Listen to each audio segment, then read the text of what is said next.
اس کے والد، اس کی آل اولاد اور تمام دنیا کے لوگوں سے زیادہ محبوب و حبیب نہ ہو جاؤں، جب تک وہ مجھ سے سب سے زیادہ محبت نہ کرنے لگ جائے۔ میں عام طور پر کہا کرتا ہوں جو خدا کا وفادار نہیں، جو خدا کے حبیب و محبوب کا وفادار نہیں، وہ مخلوق کا بھی وفادار نہیں ہو سکتا۔ مخلوق کا وفادار وہی ہو سکتا ہے جو پہلے اللہ اور اس کے حبیب و محبوب صلی اللہ علیہ وسلم کا وفادار ہوگا۔ تو اس آیت میں یہ بتایا گیا کہ کوئی اہل ایمان ایسے آدمی سے محبت نہیں کر سکتا جو آدمی اللہ اور اس کے رسول کی مخالفت کرتا ہو۔ اس کے بعد اسی حزب اللہ ایسے اہل ایمان والوں کے لیے دو انعامات کا تذکرہ اللہ رب العزت نے فرمایا۔ ایک تو ان کو نور ایمان دیا جائے گا، ایمان کی روشنی کے ساتھ یہ دنیا میں جئیں گے، اور دوسرا آخرت میں جنت کی نعمتیں اور خدا کی رضا کا سرٹیفکیٹ ان کو دیا جائے گا۔ یہ انعامات حزب اللہ یعنی ایسے اہل ایمان والوں کے لیے ہے جو ایمان کو، اللہ کو، اس کے رسول صلی اللہ علیہ وسلم کو دنیا کی تمام کے تمام رشتے ناتوں اور چیزوں پر ترجیح دیتے اور مقدم رکھتے ہیں۔ اس کے بعد آگے اللہ رب العزت نے سورہ حشر کا آغاز فرمایا۔ اس سورت کی دوسری آیت میں حشر کا لفظ تھا، اس کا معنی ہوتا ہے نکالنا، جلا وطنی۔ اس مناسبت سے اس سورت کو سورہ حشر کہا گیا۔ وَالَّذِي أَخْرَجَ الَّذِينَ كَفَرُوا مِنْ أَهْلِ الْكِتَابِ مِنْ دِيَارِهِمْ لِأَوَّلِ الْحَشْرِ الآیہ۔ اس میں بنو نذیر کا ایک واقعہ بیان کیا گیا ہے۔ جب رسول اللہ صلی اللہ علیہ وسلم مکہ سے مدینہ تشریف لائے تو مدینہ کے یہودیوں سے معاہدہ کیا، اور ون پوائنٹ ایجنڈا تھا کہ مدینہ کا دفاع کیا جائے گا، اور اگر مدینہ کے باہر کے لوگ مدینہ پر حملہ آور ہوں گے تو مل کر دفاع کریں گے۔ پھر اس یہودی قبیلہ، ایک یہودی قبیلہ بنو نذیر کے پاس آپ صلی اللہ علیہ وسلم باقاعدہ شرائط معاہدہ کا ایگریمنٹ لکھنے کے لیے خود تشریف لے گئے۔ جب وہاں تشریف لے گئے تو ان یہود نے، جن کی پہلے سے عادت سازشی ذہنیت کی ہے، منافقت کی ہے، سازشیں کرتے ہیں، پیٹھ پیچھے چھرا گھونپنے کی عادت، تو ان یہودیوں نے یہ سازش نعوذ باللہ رچا لی کہ جب معاہدہ لکھنے کے لیے آپ صلی اللہ علیہ وسلم آئیں گے تو ہم اوپر سے ایک بڑی چٹان نبی صلی اللہ علیہ وسلم پر نعوذ باللہ گرا دیں گے، اور جب وہ چٹان گرے گی تو نعوذ باللہ آپ صلی اللہ علیہ وسلم کو شہید کر دیا جائے گا۔ اللہ نے آپ صلی اللہ علیہ وسلم کو وحی کے ذریعے سے پہلے سے خبردار فرما دیا۔ جب پہلے سے خبردار فرما دیا، آپ صلی اللہ علیہ وسلم کو پتہ چل گیا، آپ صلی اللہ علیہ وسلم نے فرمایا اب معاہدہ ختم ہے، اتنی مدت تمہارے لیے فکس اور مقرر کی جاتی ہے، اس کے بعد تم مدینہ سے نکل جاؤ۔ یہودیوں نے منافقین سے، جو وہاں پر منافقین بستے تھے، ان سے مشورہ کیا تو منافقین نے کہا کہ نہیں، تم یہیں پر ڈٹے رہنا، تم اس مدت کے بعد جو نبی صلی اللہ علیہ وسلم نے تم کو یہاں سے نکلنے کی مدت مقرر کر دی، اس کے بعد بھی یہیں پر رہو۔ چنانچہ یہ وہیں پر رہے۔ مسلمانوں نے، آپ صلی اللہ علیہ وسلم نے اور صحابہ کرام نے پھر ان یہودیوں کا باقاعدہ محاصرہ کیا۔ بالآخر یہ بنو نذیر ہتھیار ڈال کر یہاں سے نکلے اور ان کو نکالا گیا، یہاں سے ہتھیار پھینک کر کے یہ باقاعدہ مدینہ سے نکل گئے۔ یہ ان کی پہلی جلاوطنی تھی، اور یاد رکھنا چاہیے تاریخی طور پر ان کی پھر دوسری جلاوطنی حضرت عمر فاروق اعظم کے دور کے اندر ہوئی ہے، اور اس وقت جزیرہ عرب سے ان کو نکال دیا گیا تھا۔ یہ ان کی دنیاوی سزا تھی۔ وَلَعَذَابُ الْآخِرَةِ أَشَدُّ، آخرت کا عذاب تو اور زیادہ سخت ہوتا ہے۔ آگے چل کر کے ما افا اللہ علی رسول من اہل القرى، جو مال، جو زمینیں یہودیوں نے چھوڑی تھی، چونکہ وہ بغیر جنگ کے مسلمانوں کے ہاتھ لگی تھی، تو اس کو قرآن کریم کی اصطلاح میں اللہ کے اسلوب کے اندر مال فے کہا جاتا ہے۔ یہ جو یہودی بغیر جنگ کے اپنا مال چھوڑ کر کے چلے گئے تھے، جو زمینیں چھوڑ کر کے گئے تھے، اب اللہ رب العزت نے ما افا اللہ علی رسول ہی کے ماتحت اس کے مصارف بیان کیے کہ اب یہ زمینیں، ان کی آمدنی نبی صلی اللہ علیہ وسلم، ان کے قرابت دار، یتیم، مسکین اور مسافروں پر یہ آمدنی خرچ کی جائے گی۔ یہ مال فے کے مصارف ہیں، جیسے مال غنیمت کے مصارف ہوتے ہیں، مال زکوٰۃ کے مصارف ہوتے ہیں، اسی طرح سے مال فے کے مصارف ہوتے ہیں، جن کو اللہ رب العزت نے ان آیات کے اندر بیان فرمایا۔ اس کے بعد آگے چل کر والذین تبوؤا الدار والایمان من قبلہم یحبون من ہاجر الیہم، الآیہ کے ماتحت انصار مدینہ کی ایک خاص کیفیت اور شان کو بیان کیا۔ مہاجرین مکہ سے آئے تھے اور مدینہ کے انصاری صحابہ نے ان کا اکرام کیا، نبی کے حکم پر مواخات کا رشتہ قائم کیا گیا، اور ان کے ساتھ انصاری، مدنی، صحابہ، مقامی، لوکل حضرات، باشندوں نے آنے والے مہاجرین صحابہ کی اتنی عزت و توقیر کی، اتنا اکرام کیا، کیوں؟ نبی کے حکم پر یہ وطن اور جگہ گھر بار چھوڑ کر کے آئے تھے، اور یہاں آ کر کے آپ صلی اللہ علیہ وسلم کے حکم پر انہوں نے باقاعدہ طور پر انصاری صحابہ نے اتنا اکرام کیا کہ ایک صحابی حضرت ابو طلحہ انصاری رضی اللہ تعالیٰ نبی کے حکم پر کچھ مہاجر مہمانوں کو گھر لے کر کے گئے، لیکن ان کو خطرہ ہوا کہ شاید کھانا کم پڑ جائے گا۔ انہوں نے باقاعدہ طور پر یہ کام کیا کہ کھانا کے آغاز میں ہی چراغ کو گل کر دیا، چراغ بند کر دیا، تاکہ ان کو محسوس نہ ہو کہ ہم نہیں کھا رہے، یہ مہمان زیادہ کھانا کھا لے۔ مہمانوں کا اتنا ادب اور اتنا زیادہ احترام کیا گیا، تو اللہ رب العزت نے ایسے انصاری صحابہ کی یہاں فضیلت بیان کی۔ اس کے بعد کمثل الذین من قبلہم قریبا ذاقوا وبال امر ولہم عذاب علیم۔ یہود کا ایک اور قبیلہ تھا جس کا نام تھا بنو قینقاع، انہوں نے بھی پہلے معاہدہ کیا اور پھر انہوں نے جنگ کی، انہیں بھی شکست ہوئی، یہ بھی مدینہ سے نکالے گئے اور نکل گئے۔ پھر اس سورہ حشر کے آخر کے اندر اللہ رب العزت نے هو اللہ الذی لا الہ الا هو الملک القدوس السلام المؤمن المہیمن العزیز الجبار المتکبر، اللہ رب العزت کے کیا خوبصورت اسماء حسنہ کا تذکرہ فرمایا، اور پھر عقیدہ توحید کو ایک مرتبہ دوبارہ یہاں تازہ اور بیان کیا گیا۔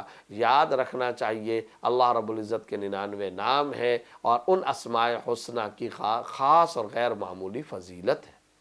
اس کے بعد سورہ ممتحنہ کا آغاز ہو رہا ہے۔ ممتحنہ کا معنی ہوتا ہے امتحان لینے والی۔ دراصل اس صورت کے اندر ان عورتوں کے ایمان کی جانچ پڑتال اور امتحان لینے کا حکم دیا گیا جو عورتیں مکہ سے ہجرت کر کے مدینہ تشریفہ آئی تھیں۔ اس مناسبت سے اس صورت کا نام سورہ ممتحنہ رکھا گیا۔ ابتدا میں اللہ رب العزت نے یہ حکم ارشاد فرمایا کہ دشمن خدا سے اور اے اہل ایمان جو تمہارے بھی دشمن ہیں ان سے کسی قسم کی محبت اور دوستی جائز نہیں۔ چنانچہ فرمایا یا ایھا الذین آمنوا لا تتخذوا عدوی وعدوکم اولیاء الآیہ۔ ان آیات کا مختصر پس منظر یہ کہ جب کفار نے صلح حدیبیہ کے بعد معاہدہ حدیبیہ کی عہد شکنی کی، یعنی اس معاہدے کو توڑا، تو باقاعدہ نبی صلی اللہ علیہ وسلم نے مکہ مکرمہ میں ان کفار قریش کو یہ اطلاع بھجوا دی کہ اب یہ معاہدہ باقی نہیں رہا، چونکہ تم لوگوں نے معاہدے کو توڑا ہے لہٰذا اب یہ معاہدہ ختم ہو گیا۔ پھر مدینہ میں رہتے ہوئے آپ صلی اللہ علیہ وسلم نے مکہ پر حملے کی تیاری شروع کر دی۔ اس دوران میں مکہ مکرمہ کی ایک خاتون جس کا نام تھا سارہ نام کی عورت مدینہ آئی۔ جب یہ واپس جانے لگی تو حضرت حاطب بن ابی بلتع رضی اللہ تعالیٰ نے اس کے ہاتھوں قریش کے نام پر ایک باقاعدہ خط بھیجا۔ اس خط کے اندر یہ لکھا کہ نبی صلی اللہ علیہ وسلم مکہ پر حملے کا ارادہ کر چکے ہیں۔ حضرت حاطب مخلص مسلمان تھے، انہوں نے یہ کام اس لیے کیا کہ دراصل مکہ میں حضرت حاطب رضی اللہ تعالیٰ عنہ کے بیوی بچے اہل خانہ مقیم تھے، تو حضرت حاطب نے سوچا کہ میں قریش پر ایک احسان کا معاملہ کر دوں۔ اس پر یہ آیت نازل ہوئی جس میں اللہ رب العزت یہ ارشاد فرما رہے ہیں کہ میرے اور اپنے دشمنوں کو کبھی بھی دوست نہ بناؤ اور ان کی طرف کبھی کوئی پیغام محبت نہ بھیجو۔ یہ باقاعدہ اللہ رب العزت نے آیت کے اندر حکم نازل کرنے کے بعد یہ فرمایا کہ تمہیں یہ یاد رکھنا چاہیے کہ ان مکہ کے قریشی کفار نے تمہارے دین کو جھٹلایا، انہوں نے ایمان کی وجہ سے رسول اللہ صلی اللہ علیہ وسلم کو اور تمہیں وہاں سے نکالا تھا، لہٰذا انہیں کبھی اپنا دوست مت سمجھنا۔ پھر اس معاملے کی تائید کے طور پر آگے اللہ رب العزت نے فرمایا قد کانت لکم اسوۃ حسنہ فی ابراہیم، یعنی یاد رکھو حضرت ابراہیم علیہ السلام کا طریقہ کیوں نہیں اپناتے؟ اس طریقہ کار میں تمہارے لیے نمونہ عمل موجود ہے کہ ابراہیم علیہ السلام نے ایمان نہ لانے کی وجہ سے، شرک پر کاربند رہنے کی وجہ سے اپنے والد سے برات کی تھی، اپنے رشتہ داروں سے برات کا معاملہ کیا اور برات کر کے ان سے علیحدگی کا معاملہ اختیار کیا، تو تمہیں چاہیے کہ تم بھی اسی طرح سے کرو۔ اس کے بعد آگے اللہ رب العزت نے فرمایا یا ایھا الذین آمنوا اذا جاءکم المؤمنات مہاجرات فامتحنوہن۔ صلح حدیبیہ کی شرائط کے اندر ایک بات یہ تھی کہ مکہ سے جو مدینے آئے گا، مدینے والے یعنی نبی صلی اللہ علیہ وسلم اور صحابہ کرام پر لازم ہوگا کہ وہ ان کو واپس بھیجیں گے، لیکن اگر کوئی مدینے کا کوئی صحابی کوئی شخص اگر مکہ جائے گا تو مکہ والے اس کو واپس کرنے کے پابند نہیں ہوں گے۔ ظاہری طور پر یہ شرط تو بڑی مخالفت والی اہل ایمان کے مخالف لگتی ہے، لیکن نبی صلی اللہ علیہ وسلم نے اس شرط کو تسلیم کیا تھا۔ اب ہوا یہ کہ مکہ مکرمہ سے کچھ مرد آئے، تو معاہدہ کے مطابق شرائط کے مطابق ان کو تو واپس بھیجا گیا، مگر کچھ مسلمان خواتین بھی آئی، اللہ رب العزت نے یہ آیت اتاری جس میں فرمایا کہ خواتین اس حکم سے مستثنا ہے، ان کو مائنس کیا جائے گا۔ کیا مطلب؟ خواتین اگر ایمان لے کر کے یہاں مدینہ میں آ چکی ہیں، اب ان کو جبری طور پر دوبارہ مکہ نہیں بھیجا جائے گا۔ اس کے پیچھے لاجک یہ ہے کہ جب یہ مسلمان ہو چکی ہیں، ان کے پیچھے شوہر کافر ہیں، تو یہ مسلمان ہونے کے بعد اب اپنے کافر شوہروں کے لیے حلال کیسے ہو سکتی ہے؟ ناجائز ہے، ان کا تو اب ان کا فزیکل ریلیشن اور تعلق رکھنا ہی جائز نہیں۔ اس لیے اللہ رب العزت نے باقاعدہ یہ حکم عطا فرمایا کہ ان خواتین کو واپس مکہ مکرمہ نہیں بھیجا جائے گا۔ البتہ یہ حکم ضرور ارشاد فرمایا کہ ان کے ایمان کا جائزہ ضرور لے لو، پڑتال ضرور کر لو کہ واقعی یہ ایمان لائی ہیں یا نہیں، واقعی حقیقت میں یہ اسلام انہوں نے قبول کیا ہے یا نہیں کیا، یہ حکم ضرور دے دیا گیا۔ اس کے بعد اس صورت کے تقریباً اختتام کے اندر فرمایا یا ایھا النبی اذا جاءک المؤمنات یبایعنک علی الا یشرکن باللہ الآیہ۔ پہلے ان خواتین کا جو مکہ سے مدینہ آئی تھی ان کے ایمان کی جانچ پڑتال کا حکم دیا گیا، پھر اللہ رب العزت نے یہ بات بھی ارشاد فرمائی کہ اہل ایمان خواتین جب اے محمد صلی اللہ علیہ وسلم آپ کے پاس آتی ہیں، بیعت کرتی ہیں، تو آپ ان سے بیعت کر لیں، اور بیعت کے الفاظ بھی اللہ رب العزت نے بیان فرما دیے کہ یہ خواتین آپ سے وعدہ کریں، بیعت کریں کہ وہ شرک نہیں کریں گی، زنا نہیں کریں گی، ناحق اولاد کو قتل نہیں کریں گی، اسی طریقے سے یہ کسی پر بہتان نہیں باندھیں گی، الزام تراشی نہیں کریں گی، نیکی کا حکم مانیں گی۔ جب یہ بیعت کر لیں تو اللہ رب العزت نے فرمایا آپ صلی اللہ علیہ وسلم سے کہ آپ ان کے لیے دعا فرمائیے، اللہ معاف فرمانے والا ہے۔ آگے سورہ صف کا آغاز ہو رہا ہے۔ صف کا معنی ہوتا ہے قطار باندھنا۔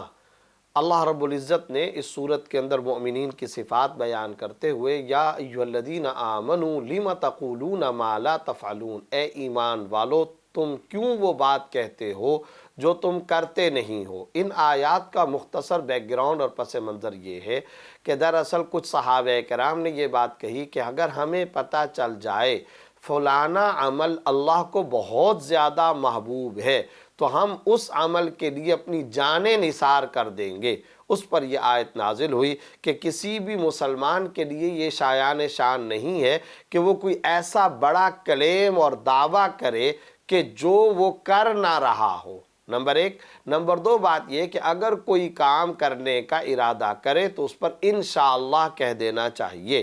یہ اللہ رب العزت نے ابتدا کے اندر ہدایت عطا فرما کر آگے مؤمنین کی صفات بیان کرتے ہوئے فرمایا وہ مؤمنین جو اللہ کے راستے میں جہاد کے لیے کفار کے مقابلے میں سیسا پلائی ہوئی دیوار بن جاتے ہیں، ایسے مومن کلمہ گو مجاہدین اسلام اللہ کو بہت پسند ہیں۔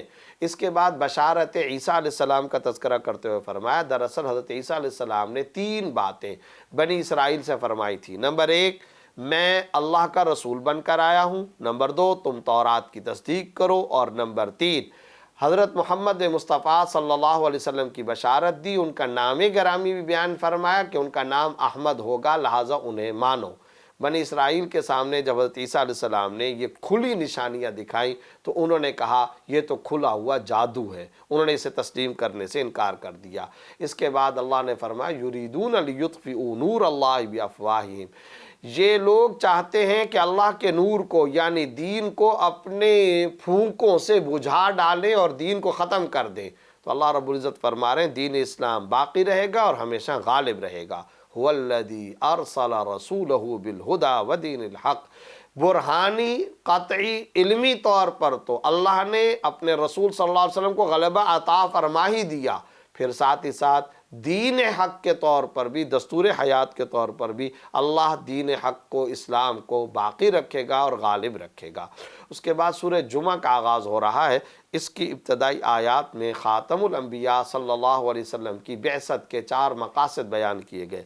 والذی بعث فی الامیین رسولا منہم یتلو علیہم آیاتی ویزکیہم ویعلمہم الکتاب والحکمہ، تلاوت قرآن کریم اور تزکیہ نفس، یعنی لوگوں کے دلوں کے اندر تکبر، ریاکاری، غرور، فخر، حسد، بغض، کینہ، اس جیسے جتنے خرابی اور جتنی امراض ہے آپ صلی اللہ علیہ وسلم ان کو دور کرتے ہیں۔ تو پہلا مقصد نبوت تلاوت قرآن، دوسرا مقصد نبوت تزکیہ، تیسرا مقصد نبوت قرآن کریم کا ترجمہ، معنی، تشریح اور مفہوم بیان کرنا، اور اس کے بعد چوتھا ہے سنت یعنی حدیث کی تعلیم دینا۔ آپ صلی اللہ علیہ وسلم کی بعثت کے یہ 4 مقاصد بیان کرنے کے بعد آگے چل کر کے اللہ رب العزت نے یہودیوں کی مذمت فرمائی، مثل الذین حملوا التوراۃ الآیہ فرما کر کہ یہ یہودی یہ کہتے تھے ہم تورات کو مانتے ہیں، تو اللہ رب العزت نے فرمایا کہ اس تورات کے اندر تو نبی صلی اللہ علیہ وسلم کی، محمد مصطفیٰ صلی اللہ علیہ وسلم کی بشارت اور خبر دی گئی، تو یہ کیوں نہیں اس کو مانتے؟ فرمایا ان کی مثال ایسے ہی ہے جیسے گدھے پر کتابیں لاد دو۔ جیسے گدھے پر کتابیں لادنے کا کوئی فائدہ نہیں، انہوں نے تورات کو پڑھا مگر اس میں نبی کی بشارت ہے، اس کو پھر بھی تسلیم نہیں کر رہے، تو ان کی مثال اسی طرح کی ہے۔ اس سورہ جمعہ کے اختتام پر اللہ رب العزت نے یا ایھا الذین آمنوا اذا نودی للصلاۃ من یوم الجمعہ کے ماتحت یہ بات بیان فرما لی کہ جمعے کے خطبے کے وقت میں خرید و فروخت کرنا جائز نہیں، اس کی طرف متوجہ ہونا بالکل جائز نہیں ہے، ذکر اللہ اور نماز کی طرف متوجہ ہونا ضروری ہے۔ اس کے بعد سورہ منافقون کا آغاز ہو رہا ہے۔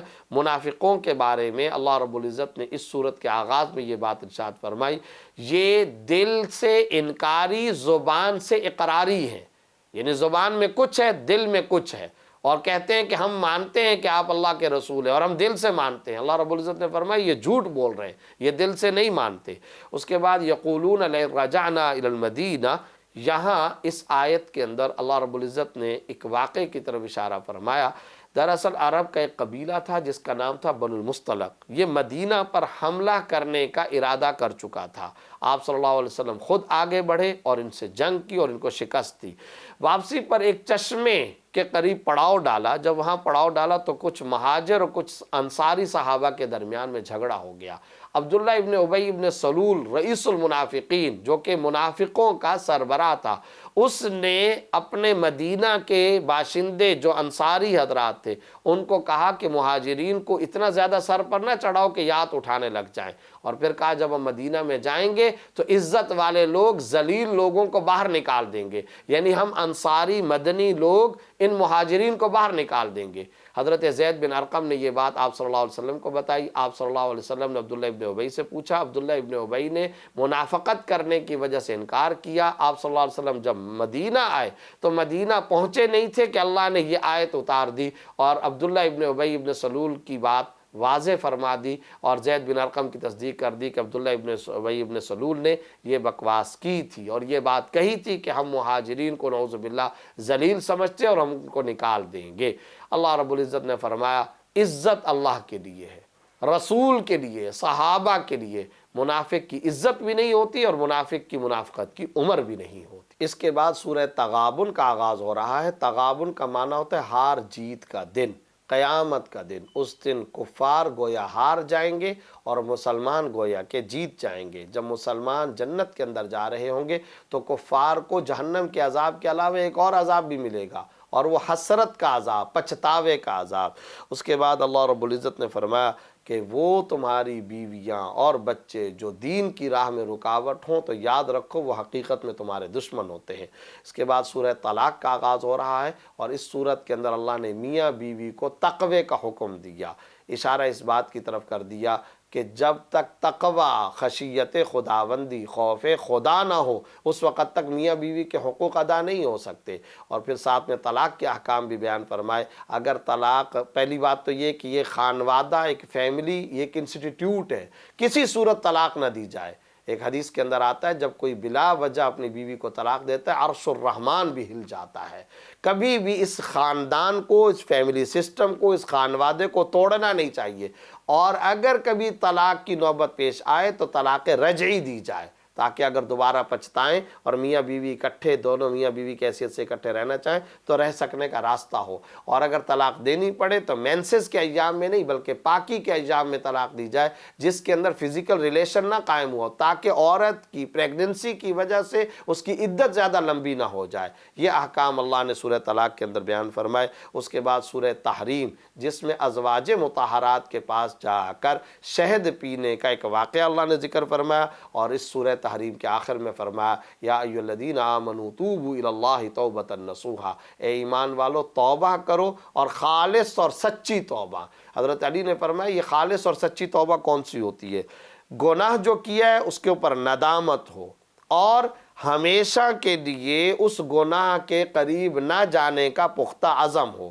کوئی فرض چھوڑا ہے تو اس کی قضا کی جائے، کسی سے مال لوٹا ہے تو مال کو واپس کیا جائے، زیادتی کی ہے تو اس کی معافی طلب کی جائے، اور آئندہ نہ کرنے کا پختہ ارادہ کیا جائے، تو اس کے نتیجے میں اللہ جنت اور اس کی نہریں اور انعامات خداوندی کی بارش عطا فرمائیں گے۔ ماضی پر ندامت، حال میں اس گناہ کو ترک کیا ہوا ہے، آئندہ نہ کرنے کا پختہ عزم ہو، اس کو توبہ نصوحہ کہا جاتا ہے۔ اللہ اس خالص توبہ کی ہم سب کو توفیق عطا فرمائے۔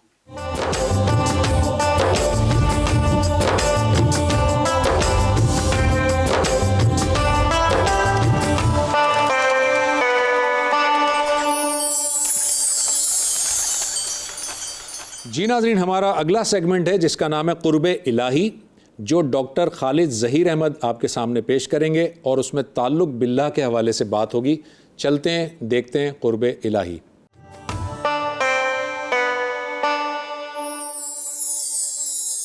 بسم اللہ الرحمن الرحیم۔ السلام علیکم۔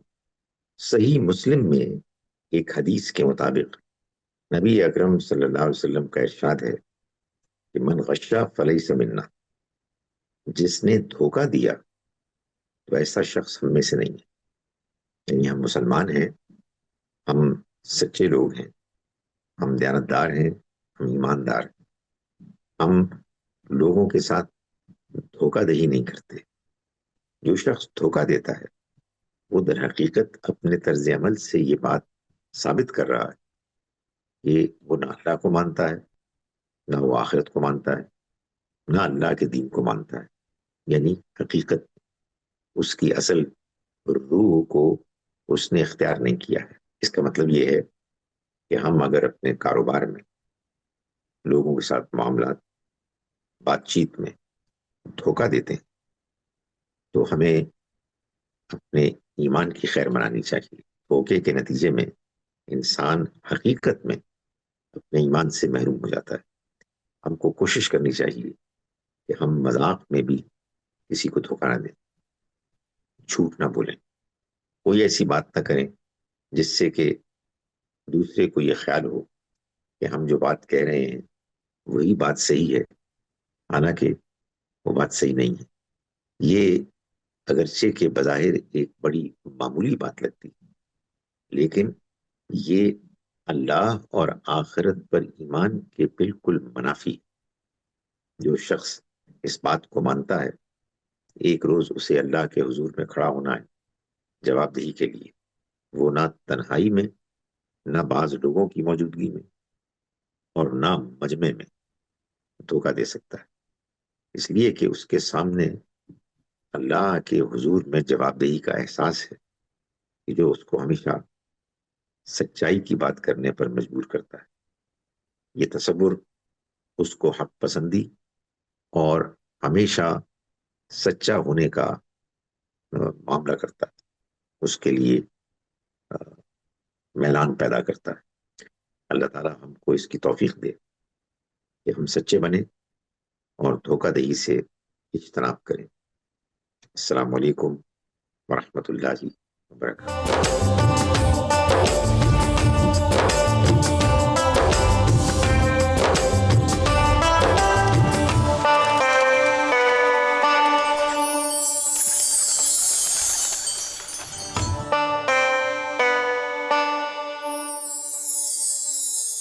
ناظرین، آپ کو قصص الانبیاء میں خوش آمدید کہتے ہیں۔ آج 28ویں سحری ہے اور آج ہم نبی اکرم صلی اللہ علیہ وآلہ وسلم کی سیرت کا دوسرا حصہ آپ کے سامنے رکھنے جا رہے ہیں۔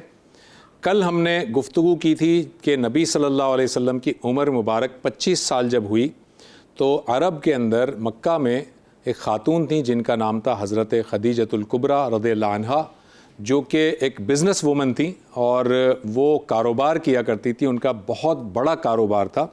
انہوں نے نبی صلی اللہ علیہ وسلم کی امانت کو دیکھا، آپ کی صداقت کو دیکھا، کیونکہ آپ پورے عرب کے اندر صادق اور امین کے لقب سے مشہور تھے۔ تو حضرت خدیجہ رضی اللہ عنہا نے آپ کو اپنا سامان تجارت دیا اور آپ کو ریپرزنٹیٹیو بنایا کہ آپ میری جانب سے یہ سامان شام کے علاقے میں لے جائیے اور تجارت کی غرض سے وہاں پر اسے فروخت کیجئے اور پھر واپس آئیے۔ آپ کے ساتھ ساتھ حضرت خدیجہ نے اپنا ایک غلام جس کا نام میسرہ تھا وہ بھی آپ کے ساتھ روانہ کر دیا۔ اب آپ صلی اللہ علیہ وآلہ وسلم میسرہ کے ساتھ حضرت خدیجہ کا سامان تجارت لے کر شام کی جانب روانہ ہوئے۔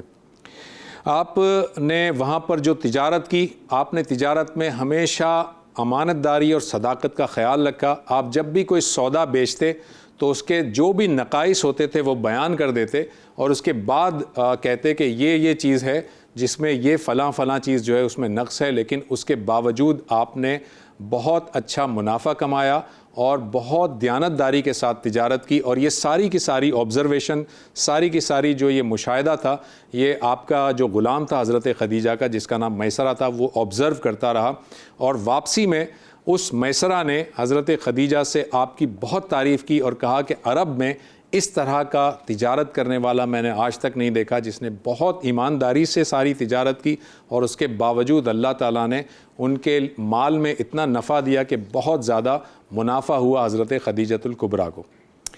حضرت خدیجہ ویسے ہی پہلے سے متاثر تھیں نبی صلی اللہ علیہ وسلم سے، لیکن جب آپ نے تجارت کی یہ روداد سنی تو اور زیادہ متاثر ہوئیں، اور آپ نے نبی صلی اللہ علیہ وسلم کو نکاح کا پیغام بھیجا۔ اس وقت نبی صلی اللہ علیہ وسلم کی عمر مبارک 25 برس تھی، جبکہ حضرت خدیجۃ الکبریٰ رضی اللہ عنہا جو کہ بیوہ تھیں ان کی جو عمر مبارک تھی وہ 40 سال تھی۔ آپ نے وہ پیغام جب سنا تو آپ نے اپنے چچا حضرت ابو طالب سے مشورہ کیا، اور حضرت ابو طالب کی رضامندی سے آپ نے جو ہے اس نکاح کے لیے حامی بھری، اور آپ کا نکاح یعنی نبی صلی اللہ علیہ وسلم کا نکاح حضرت خدیجۃ الکبریٰ سے حضرت ابو طالب نے پڑھایا۔ آپ صلی اللہ علیہ وسلم کی زندگی میں آنے والی یہ پہلی خاتون تھیں، اور یہ جب تک آپ کی شریک حیات رہیں تب تک آپ نے کوئی اور دوسری شادی نہیں کی۔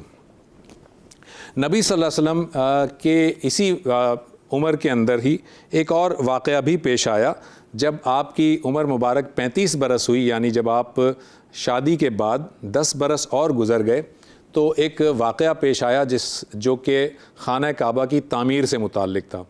خانہ کعبہ جو کہ حضرت ابراہیم علیہ السلام نے بنایا تھا، اور وہ مختلف سالوں سے سینکڑوں جو صدیاں یہ جو سال گزر گئے ان کے اندر سے ان کے حوادث سے ہوتے ہوتے خانہ کعبہ کی دیواریں کافی کمزور ہو گئی تھیں، اور خانہ کعبہ جو ہے وہ جگہ جگہ سے ٹوٹ پھوٹ کا شکار تھا۔ چنانچہ سارے قریش کے سردار ملے اور انہوں نے طے کیا کہ خانہ کعبہ کو پوری طرح سے منہدم کر دیا جائے اور اسے دوبارہ سے تعمیر کیا جائے۔ لہٰذا آپ کو یاد ہوگا میں نے آپ کو کہا تھا کہ حضرت آدم علیہ السلام نے جب خانہ کعبہ تعمیر کیا تھا تو وہ اسکوائر شیپ میں نہیں تھا، ریکٹینگل تھا، یعنی اس کی 2 دیواریں بڑی تھیں اور 2 دیواریں چھوٹی تھیں۔ یہ جو پکچر آپ دیکھ رہے ہیں ناظرین، یہ ایک ماڈل ہے۔ ماڈل کا مطلب یہ ایسے ہی بنا دیا گیا ہے جو کہ میوزیم میں رکھا ہوا ہے۔ یہ ہے خانہ کعبہ کا وہ ماڈل جو کہ ایکچوئل حالت میں تھا۔ اس میں آپ دیکھ سکتے ہیں کہ اس کی 2 دیواریں لمبائی کے لحاظ سے بڑی ہیں اور 2 دیواریں چھوٹی ہیں، اور یہ خانہ کعبہ آپ کو ریکٹینگل شکل میں نظر آ رہا ہے۔ تو قریش کے پاس یہ خانہ کعبہ اسی حالت میں موجود تھا، لیکن اس کی دیواریں ٹوٹ گئی تھیں۔ سارے قریش نے مل کر فیصلہ کیا کہ اس کو دوبارہ سے تعمیر کرتے ہیں، لہٰذا اس خانہ کعبہ کو منہدم کر دیا گیا۔ جب منہدم کر دیا گیا تو قریش کے سرداروں نے یہ فیصلہ کیا کہ خانہ کعبہ چونکہ اللہ کا گھر ہے، لہٰذا سارے لوگ مل کر اس میں مال دیں، یعنی کنٹریبیوٹ کریں، یعنی فنڈنگ کریں، لیکن سب نے یہ طے کیا کہ اس مال میں کوئی حرام کا مال نہیں ہونا چاہیے، کوئی سود کا مال نہیں ہونا چاہیے، کوئی جوئے کا مال نہیں ہونا چاہیے، کوئی اور دیگر جو اس طرح کی ایکٹیویٹی وہ لوگ کیا کرتے تھے۔ انہوں نے سب نے یہ طے کیا کہ جو حلال کا پیسہ ہوگا صرف وہ شامل کیا جائے گا، اور حلال کے پیسوں سے ہی یہ عمارت تعمیر کی جائے گی۔ لہٰذا جب سارے لوگوں نے اپنے پیسے جمع کیے اور ان پیسوں کو جب کیلکولیٹ کیا گیا تو وہ پیسے کم پڑ گئے، یعنی حلال ویسے تو ان کے پاس پیسے بہت تھے، لیکن چونکہ طے ہوا تھا کہ حلال کے پیسے سے یہ عمارت تعمیر کی جائے گی، وہ پیسے کم پڑ گئے۔ لہٰذا ان قریش کے لوگوں نے یہ طے کیا کہ خانہ کعبہ کی یہ جو 2 بڑی دیواریں ہیں ان کو چھوٹا کر دیتے ہیں اور باقی کی 2 دیواروں جتنا کر دیتے ہیں، اور باقی کا جو حصہ رہ جائے گا اس بڑی دیوار کو چونکہ چھوڑ دیں گے ہم، تو باقی کا جو حصہ رہ جائے گا وہاں پر ہم ایک نشان لگا لیتے ہیں، اور جب اللہ تعالیٰ دوبارہ پیسے دے گا، حلال میں سے پیسے دے گا، تو خانہ کعبہ کی یہ دیوار کو بڑا کر لیں گے۔ لہٰذا خانہ کعبہ جو کہ ریکٹینگل شکل میں تھا وہ چوکور شکل میں ہو گیا، اور جتنا حصہ اس کا چھوڑ دیا گیا اس پہ پتھر لگا کر نشان لگا دیے گئے، اور آج خانہ کعبہ اسی طرح اسکوائر شیپ میں موجود ہے،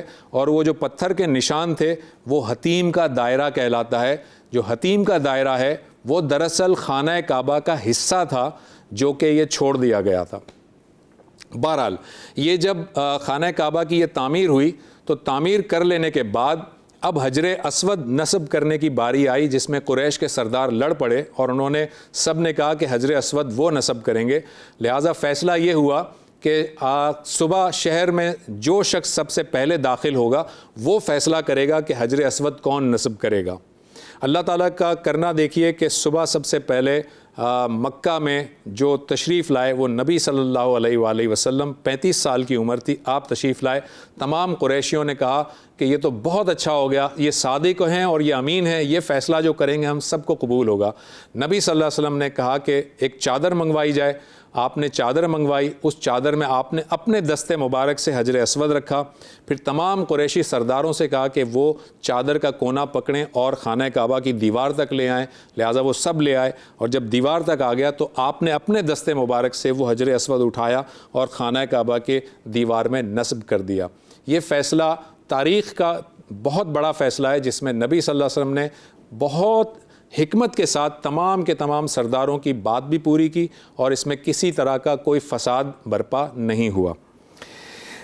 یہ جو آپ کو پکچر نظر آ رہی ہے ناظرین، یہ وہ ہے جو خانہ کعبہ کا کونا ہے جہاں پر حجر اسود نصب ہے، اور یہ حجر اسود کی تاریخ میں اس سے پہلے حضرت آدم علیہ السلام کے واقعے میں بیان کر چکا ہوں۔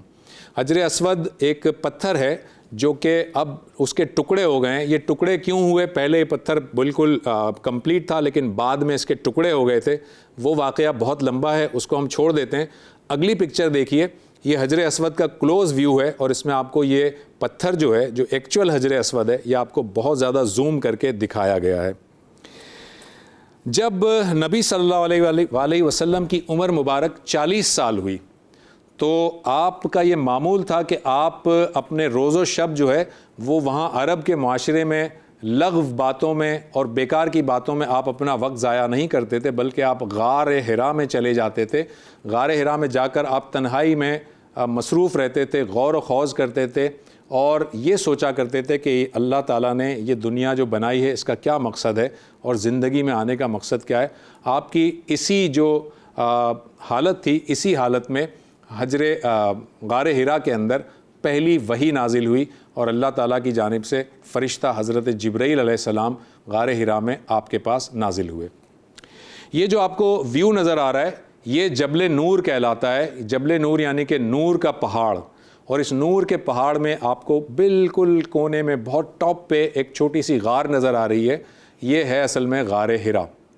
یہ اس کا دوسرا ویو دیکھیے، غار حرا کا یہ ایک طرح سے دروازہ ہے، دہانہ ہے اس کا، اور یہ اس کی تیسری پکچر دیکھیے جہاں پر زائرین غار حرا کو وزٹ کرتے ہیں، اور اس کے بعد یہ چوتھی پکچر ہے، یہ بھی زائرین کے وزٹ کا معاملہ ہے۔ تو بہرحال غار حرا میں سب سے پہلی وحی آپ پر نازل ہوئی جب آپ کی عمر مبارک 40 سال تھی۔ یہ پہلی وحی جو آپ کے اوپر نازل ہوئی، آپ اس پہلی وحی کو جو کہ اقرا بسم ربک الذی خلق خلق الانسان من علق اقرا وربک الاکرم الذی علم بالقلم علم الانسان ما لم یعلم، یہ 5 آیات ہیں جو سورہ علق کی آیات بتائی جاتی ہیں کہ یہ 5 آیات سب سے پہلے نازل ہوئیں۔ جب یہ آیات نازل ہوئیں تو آپ وہاں سے غار حرا سے آئے اپنے گھر میں، اور آپ کے ماتھے پر پسینہ آیا ہوا تھا، اور آپ نے حضرت خدیجہ رضی اللہ عنہا سے کہا کہ مجھے اڑا دو، اور حضرت خدیجہ نے آپ کو کمبل اڑا دیا، اور پھر جب آپ سے دریافت کیا تو آپ نے یہ پورا واقعہ بتایا۔ حضرت خدیجہ رضی اللہ عنہا نے کہا کہ آپ مت گھبرائیے، اور آپ کو وہ ایک راہب کے پاس لے گئیں جن کا نام تھا ورقہ بن نوفل۔ ورقہ بن نوفل جو ہے وہ عیسائی مذہب کے راہب تھے، اور ورقہ بن نوفل نے جب آپ سے ملاقات کی اور آپ نے وہ پورا واقعہ بیان کیا تو ورقہ بن نوفل نے کہا کہ جو آپ کے پاس آیا تھا یہ تو وہی ناموس ہے جو موسیٰ کے پاس آیا کرتا تھا. یعنی ورقہ بن نوفل پہچان گئے کہ آپ کے پاس حضرت جبرائیل آئے تھے، اور ورقہ بن نوفل نے کہا کہ آپ اللہ کے پیغمبر ہیں اور ان قریب آپ کو آپ کی قوم نکال دے گی، مکہ سے نکال دے گی. نبی صلی اللہ علیہ وسلم بہت حیران ہوئے کہ میری قوم کے لوگ تو مجھے بہت پسند کرتے ہیں، وہ تو میری بڑی عزت کرتے ہیں، وہ تو مجھے صادق اور امین کہتے ہیں، وہ کیسے نکال دیں گے؟ تو ورقہ بن نوفل نے کہا کہ آپ کے ساتھ ایسا ہی ہوگا، اور پیغمبروں کے ساتھ ایسا ہی ہوتا رہا ہے. آپ کے اعلان نبوت سے پہلے ہی ورقہ بن نوفل کا انتقال ہو گیا. بہرحال یہ نبی صلی اللہ علیہ وسلم جو ہے ان کو اللہ تعالیٰ نے نبوت سے جب سرفراز فرمایا، یعنی 40 برس کی عمر تھی آپ کی، اس کے بعد آپ کو اللہ تعالیٰ نے حکم دیا کہ سب سے پہلے آپ پس پردہ تبلیغ کیجئے، یعنی اعلانیہ تبلیغ نہ کیجئے بلکہ دوستوں میں جو قریبی لوگ ہیں، قریبی رشتہ دار ہیں، ان تک آپ اللہ کا پیغام پہنچائیں. لہٰذا آپ نے 3 سال تک جو ہے وہ خفیہ تبلیغ کی، اعلانیہ تبلیغ نہیں کی، اور اس 3 سالوں کے عرصے میں 40 افراد جو ہے وہ آپ پر ایمان لائے. جو سب سے ابتدائی جو لوگ تھے، 4 لوگ جو آپ پر ایمان لائے، ان میں حضرت خدیجۃ الکبریٰ رضی اللہ عنہا، حضرت ابو بکر صدیق رضی اللہ عنہ، حضرت علی رضی اللہ تعالی عنہ، اور آپ کے آزاد کردہ غلام حضرت زید بن حارثہ رضی اللہ عنہ. یہ 4 افراد سب سے پہلے ایمان لائے، لیکن ان 3 سالوں میں تقریباً کوئی 40 افراد آپ پر ایمان لائے. اور اس کے بعد اللہ تعالیٰ نے آپ کو 3 سال کے بعد یہ حکم دیا کہ اب آپ علل اعلان دعوت کا آغاز کیجئے، تبلیغ کیجئے. لہٰذا آپ نے علل اعلان دعوت کا آغاز کیا. یہ پکچر ناظرین آپ دیکھیے، یہ پکچر خانہ کعبہ کی جو نیچے جو بیس ہے اس میں آپ کو سرخ پتھر کے نشان نظر آ رہے ہیں. اس کے بارے میں بتایا یہ جاتا ہے کہ یہ وہ جگہ ہے جہاں پر حضرت جبرائیل علیہ السلام تشریف لائے تھے، اور انہوں نے آپ کی امامت کی تھی، اور آپ کو نماز کے اراکین یہاں پر آپ کو جو ہے وہ تعلیم دیے تھے. یعنی حضرت جبرائیل علیہ السلام نے یہاں پر نماز ادا کی تھی اور آپ نے ان کی امامت میں نماز پڑھی تھی. اور حضرت جبرائیل علیہ السلام نے 5 نمازیں کا اول وقت میں پہلے ادا کی، اور پھر 5 نمازیں آخر وقت میں ادا کی، اور آپ نے یہاں پر ان کی ابتدا میں نماز پڑھی تھی. یہ دوسری پکچر دیکھیے، یہ اسی نشان کے ساتھ ہے جس پہ دیکھیں مصلی جبریل لکھا ہوا ہے. یہ ایک تیسری پکچر آپ دیکھیے، یہ بھی وہی ہے. اور یہ چوتھی پکچر دیکھیے، یہ جو چوتھی پکچر ہے یہ مصلی جبریل کے ساتھ جو آج جو امام ہے خانہ کعبہ کا، وہ بھی یہیں پر کھڑا ہو کر نماز پڑھاتا ہے. بہرحال اللہ تعالیٰ نے جب آپ سے کہا کہ اب آپ علل اعلان تبلیغ کیجئے، تو آپ نے اپنے تمام رشتہ داروں کو ایک دعوت میں بلایا، اور وہاں پر آپ نے اللہ کا پیغام سنایا. آپ نے جب اللہ کا پیغام سنایا تو آپ کا جو سگا چچا تھا جس کا نام تھا ابو لہب، اس نے آپ کے ساتھ بہت زیادہ گستاخی کی، بہت توہین آمیز رویہ تھا. لیکن باقی کے جو رشتہ دار تھے وہ خاموش رہے. حضرت ابو طالب آپ کے ساتھ تھے، اور حضرت علی رضی اللہ تعالیٰ عنہ نے کھڑے ہو کر آپ کی نبوت کا اقرار کیا اور تصدیق کی. اس کے بعد آپ کوہ صفا پر چڑھ گئے، اور کوہ صفا پر آپ نے تمام مکہ والوں کو بلایا. ان کو کہا کہ اگر میں تمہیں یہ کہوں کہ پیچھے سے ایک لشکر آ رہا ہے جو کہ تمہارے اوپر حملہ آور ہونا چاہتا ہے، تو کیا تم میری بات مانو گے؟ تو تمام لوگوں نے کہا کہ ہم آپ کی بات بالکل مانیں گے، کیونکہ آپ صادق ہیں، آپ امین ہیں، آپ نے کبھی جھوٹ نہیں بولا. تو لہٰذا نبی صلی اللہ علیہ وسلم نے فرمایا تو میں تمہیں بتاتا ہوں کہ میں اللہ کا نبی ہوں، اور اللہ وحدہ لا شریک ہے، اس کی بندگی کرو، اس کی توحید کا اقرار کرو، اور میری رسالت پر ایمان لے آؤ. لیکن یہ سننا تھا کہ وہی قریش جو تھوڑی دیر پہلے آپ کو صادق اور امین کہہ رہے تھے، انہوں نے آپ کے ساتھ گستاخی کی، اور تقریباً سارے کے سارے لوگ جو ہے انہوں نے کفر کیا اور آپ کو جھٹلایا اور آپ کے انکاری ہو گئے. جب نبوت کا 4تھا سال شروع ہوا، یعنی جب 4 نبوی کا یہ دور ہوا، تو مسلمانوں پر قریشیوں نے بہت زیادہ مظالم ڈھائے تھے.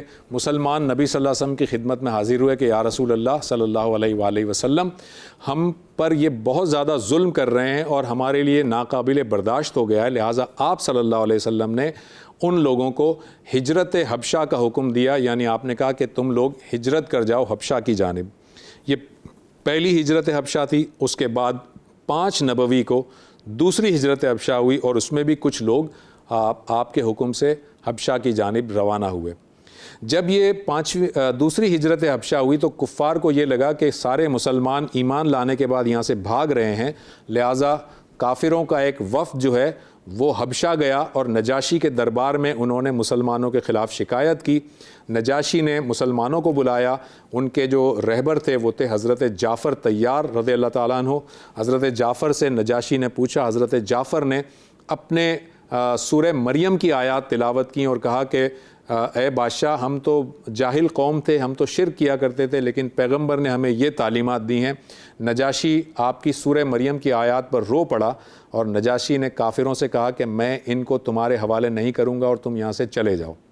لہٰذا وہ کافر جو ہے وہ بے مراد ہو کر وہاں سے لوٹے اور بہت زیادہ غصے میں تھے۔ اس کے بعد سن 6 نبوی میں نبی صلی اللہ علیہ وسلم کے لیے اور مسلمانوں کے لیے 2 خوشخبریاں ایک ساتھ آئیں۔ حضرت حمزہ جو آپ کے چچا ہیں، سگے چچا، وہ ایمان لے آئے، اور حضرت عمر فاروق رضی اللہ تعالیٰ عنہ بھی ایمان لے آئے۔ جب یہ 2 لوگ ایمان لے آئے تو یہ 2 لوگ عرب کے اندر بڑے شجاع اور بڑے دلیر مشہور تھے۔ حضرت عمر رضی اللہ تعالیٰ عنہ جب ایمان لے آئے تو انہوں نے کہا کہ یا رسول اللہ، ہم حق پر ہیں یا نہیں؟ تو آپ نے فرمایا ہم بالکل حق پر ہیں۔ تو حضرت عمر نے کہا اگر ہم حق پر ہیں تو ہم اب چھپ کر عبادت نہیں کریں گے، بلکہ علل اعلان خانہ کعبہ میں جا کر ہم نماز ادا کریں گے۔ اور آپ کی وجہ سے مسلمان جو ہے انہوں نے خانہ کعبہ میں نماز ادا کی، اور اس وقت حضرت عمر رضی اللہ تعالیٰ عنہ نے اعلان کیا، قریشیوں کو کہا کہ تم میں سے کون ہے جو اپنی بیوی کو بیوہ کرنا چاہتا ہے تو وہ سامنے آئے اور میرا مقابلہ کرے۔ حضرت عمر کا غصہ، حضرت عمر کا روب اور دبدبہ اتنا زیادہ تھا کہ قریشیوں کی مجال نہیں ہوئی کہ وہ بیچ میں کچھ آتے اور مسلمانوں کے خلاف کوئی رکاوٹ پیدا کرتے۔ بہرحال یہ معاملہ چلتا رہا اور جو قریش تھے ان کی گستاخیاں بڑھتی رہیں، اور وہ حضرت ابو طالب کے پاس آتے رہے اور ان سے کہتے رہے کہ اپنے بھتیجے کو سنبھال لیجئے، ورنہ ہم آپ کو بھی جو ہے وہ نقصان پہنچائیں گے اور آپ کے بھتیجے کو بھی نقصان ہوگا۔ لیکن نبی صلی اللہ علیہ وسلم نے اپنے چچا سے کہا کہ چچا جان، اگر یہ لوگ میرے ایک ہاتھ میں سورج اور دوسرے ہاتھ میں چاند بھی رکھ دیں تب بھی میں اپنی دعوت سے باز نہیں آؤں گا۔ لہٰذا نبوت کا جب 7واں سال ہوا تو قریش کے لوگوں نے آپس میں مشورہ کیا کہ تمام کے تمام مسلمانوں کا بائیکاٹ کیا جائے، ان کے ساتھ کوئی ڈیلنگ نہ کی جائے، ان کے ساتھ کوئی سودا نہ کیا جائے، کوئی خرید و فروخت نہ کی جائے اور ان سے بات بھی نہ کی جائے۔ اور اس طرح سے یہ جو سوشل بائیکاٹ ہے یہ ایک جگہ پر مسلمان محصور ہو کر رہ گئے، اور جس گھاٹی میں یہ محصور ہو کر رہ گئے اسے شیب ابی طالب کہا جاتا ہے۔ اور یہ اتنا کٹھن معاملہ تھا، 3 سال تک سوشل بائیکاٹ کیا گیا۔ آپ کے مسلمانوں کے پاس کھانے کو کچھ نہیں ہوتا تھا، وہ درختوں کے پتے ابال کر کھاتے تھے اور جانور کی چمڑی، جانور کی کھال کھایا کرتے تھے، اور اکثر اوقات بھوکے رہتے تھے، اور یہ بہت سخت دن تھے۔ مگر ان سخت دنوں میں نبی صلی اللہ علیہ وسلم کے ساتھ ان کی زوجہ حضرت خدیجۃ الکبریٰ رضی اللہ عنہا اور حضرت ابو طالب جو ان کے چچا ہیں وہ ڈٹ کر کھڑے رہے، اور دیگر مسلمان بھی آپ کے ساتھ کھڑے رہے۔ یہ جو شیب ابی طالب ہے ناظرین، یہ شیب ابی طالب، یہ پکچر دیکھیں آپ، یہاں پر آپ کو خانہ کعبہ کا ٹاپ ویو دکھایا جا رہا ہے، اور آپ دیکھ سکتے ہیں کہ شیب ابی طالب جو آپ کو بائیں جانب جو ایک سرکل سا نظر آ رہا ہے، یہ وہ گھاٹی تھی جہاں پر مسلمان محصور ہو کر رہ گئے تھے اور ان کا بائیکاٹ کیا گیا تھا۔ اور آج یہ جو آپ کو ایک ٹنل سی نظر آ رہی ہے اگلی پکچر میں، یہ ٹنل آج جہاں بنی ہوئی ہے یہیں پر شیب ابی طالب ہوا کرتا تھا۔ خیر 10 نبوی میں، یعنی جب نبوت کا 10واں سال شروع ہوا تو یہ محاصرہ ختم ہو گیا، یعنی 3 سال تک بائیکاٹ جو تھا وہ ختم ہو گیا، اور ختم ہونے کے بعد نبی صلی اللہ علیہ وسلم کے لیے غم کا پہاڑ ٹوٹ پڑا، کیونکہ جیسے یہ محاصرہ ختم ہوا کچھ دنوں کے بعد حضرت ابو طالب اس دنیا سے رخصت ہو گئے، اور پھر ان کے کچھ دنوں کے بعد حضرت خدیجۃ الکبریٰ رضی اللہ عنہا بھی اس دنیا سے رخصت ہو گئیں۔ اور یہ سال جس میں کہ یہ 2 بڑی اہم شخصیات نبی صلی اللہ علیہ وسلم سے بچھڑ گئیں، یہ سال غم کا سال کہلاتا ہے، اسے عام الحزن کہتے ہیں۔ یہ جو پکچر آپ دیکھ رہے ہیں ناظرین، یہ حضرت خدیجۃ الکبریٰ رضی اللہ عنہا کا مقبرہ ہے جو مکہ میں موجود ہے۔ تھوڑے عرصے کے بعد آپ نے دوسرا نکاح کیا جو کہ حضرت سودا کے ساتھ آپ کا نکاح ہوا، اور حضرت سودا بھی بیوہ تھیں اور یہ آپ کی دوسری بیوی تھیں، مگر حضرت خدیجہ کی موجودگی میں آپ نے دوسرا نکاح کبھی نہیں کیا۔ اس کے بعد آپ طائف کی جانب جاتے ہیں، لیکن یہاں پر ہمارا وقت ختم ہوا چاہتا ہے۔ کل انشاءاللہ تعالی نبی صلی اللہ علیہ وسلم کی سیرت کا تیسرا حصہ آپ کے سامنے بیان کریں گے اور طائف کے واقعے سے شروع کریں گے۔ ایک چھوٹا سا وقفہ لیتے ہیں اور وقفے کے بعد دوبارہ حاضر ہوتے ہیں۔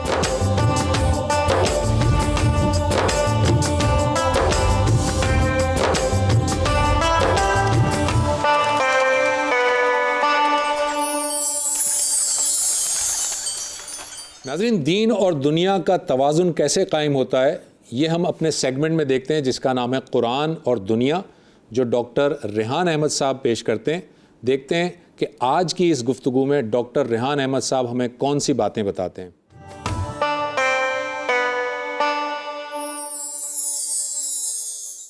بسم اللہ الرحمن الرحیم۔ ناظرین، انسان جب دنیا میں آتا ہے تو اس دنیا میں آنے کے بعد وہ بچپن، نوجوانی، جوانی اور پھر بڑھاپے کی حدود کو پہنچتا ہے۔ یہ بڑھاپا ایک مشکل وقت ہے۔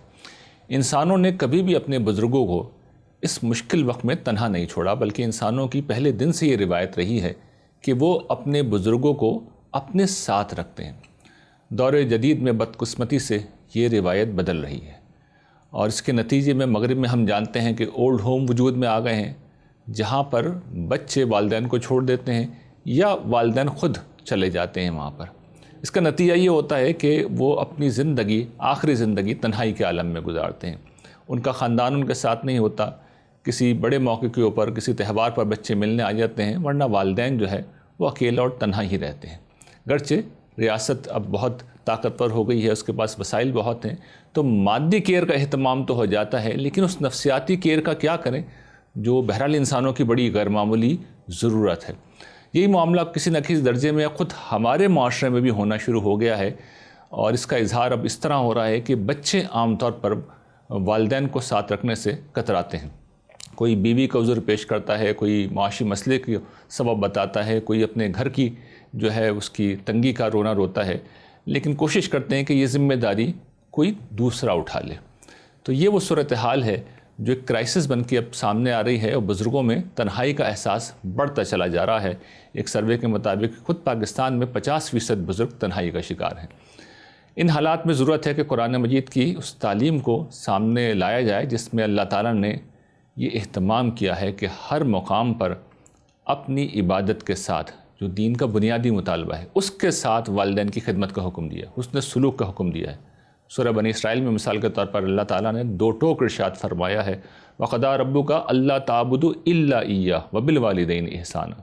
تیرے رب نے یہ فیصلہ کر دیا ہے کہ تم اللہ کے سوا کسی کی عبادت نہیں کرو گے اور والدین کے ساتھ حسن سلوک کرو گے۔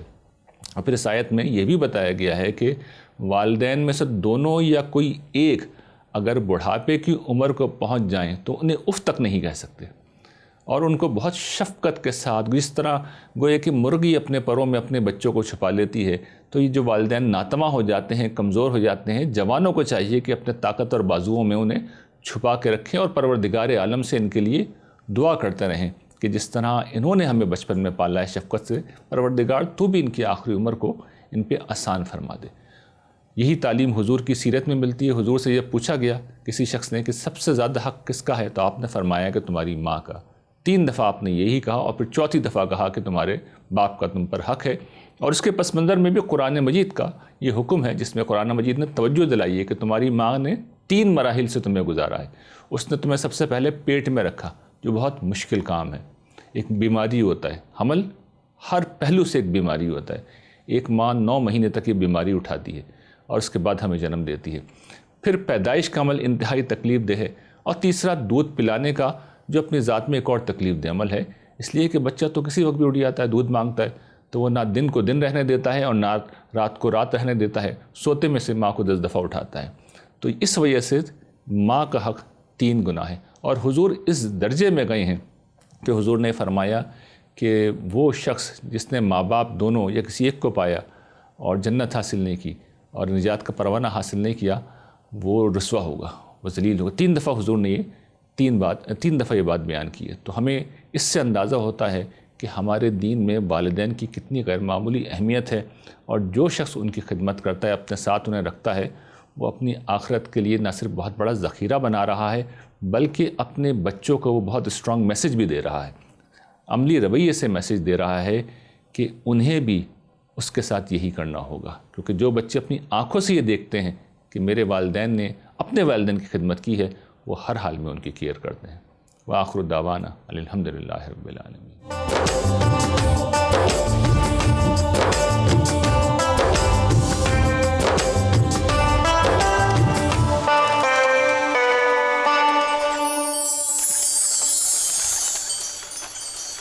ناظرین، اب ہم چلتے ہیں شجاع الدین شیخ صاحب کی جانب، جو کہ پیغام رمضان ہمیں بتاتے ہیں اور ہر دن ایک نیا پیغام رمضان کا ہمیں بتاتے ہیں اور سناتے ہیں۔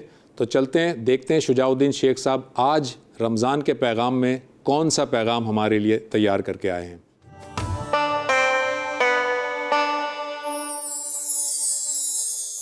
الحمد للہ رب العالمین والصلاة والسلام علی سید الانبیاء والمرسلین، اما بعد، اعوذ باللہ من الشیطان الرجیم، بسم اللہ الرحمن الرحیم۔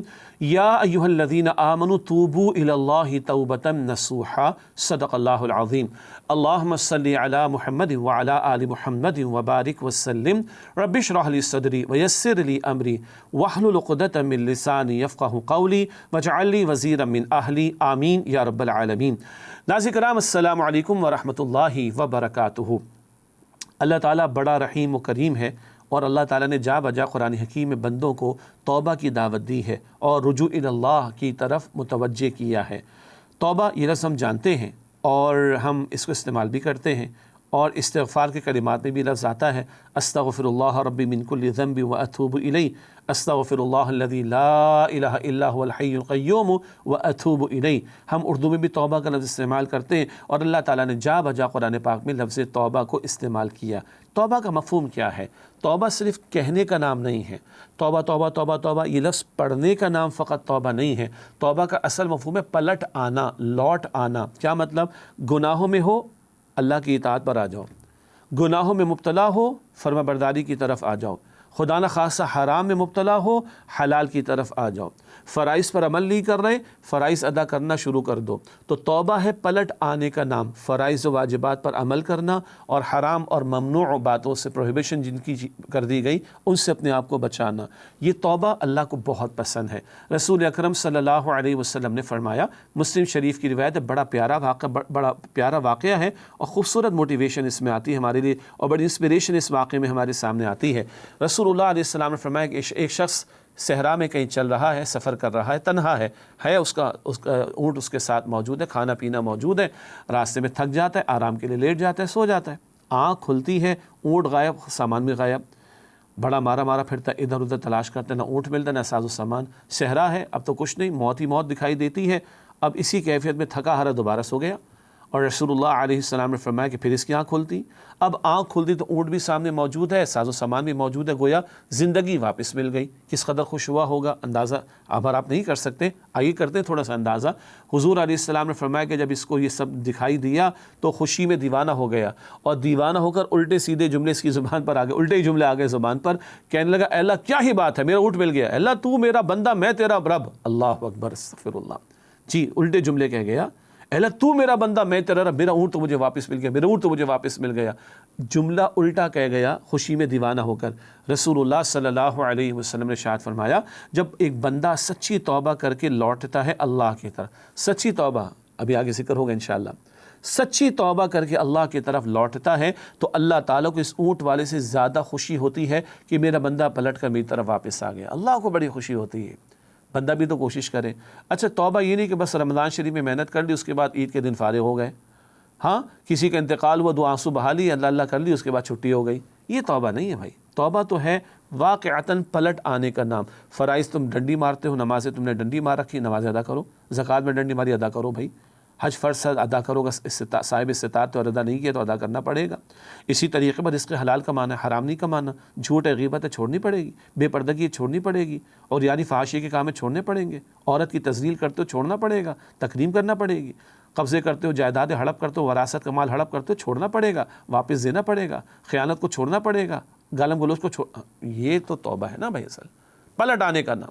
اچھا ایک ہے توبہ انفرادی طور پر، تو انفرادی توبہ کریں گے اللہ رحمت فرمائے گا انشاءاللہ۔ ایک اجتماعی توبہ بھی تو ہے۔ آج پاکستان کے حالات کیسے ہم سب کو پتہ ہے، لاکھوں لوگ باہر ہیں ملک سے، ہر تیسرا بندہ جانے کو تیار بیٹھا ہے کسی طرح نکل جاؤں پاکستان سے میں. ایسے ہی ہے کہ نہیں؟ معیشت کا بھٹا بیٹھا ہوا ہے, سیاست کا بیڑا غرق ہوا ہے, عدالت دبا دی گئی ہے, ہم سب کو پتہ ہے. آزاد فیصلے ہو رہے ہیں نہیں ہو رہے نا, ہم سب کو پتہ ہے. معیشت کا برا حال ہے ہمارا, آپس کی نفرتیں بڑھ گئی, تعصب بڑھ گئے, ہاں قتل و غارت گری بڑھ گئی, اور کس چیز کا میں رونا رہوں آپ کے سامنے. تو یہ جو اجتماعی مصائب ہے ہمارے اجتماعی گناہوں کی وجہ سے, تو توبہ بھی اجتماعی کرنا ہوگی. اور ہماری سب سے بڑی اجتماعی توبہ کیا ہے؟ ہم نبی علیہ السلام کے امتی ہیں, امت والا کام کرنا ہوگا. دعوت دین کا کام ہے, غلبہ دین کی جد و جہد کا کام ہے, شہادت کے فریضے کو انجام دینا, نیکی کا حکم دینا, بدی سے روکنا ہے.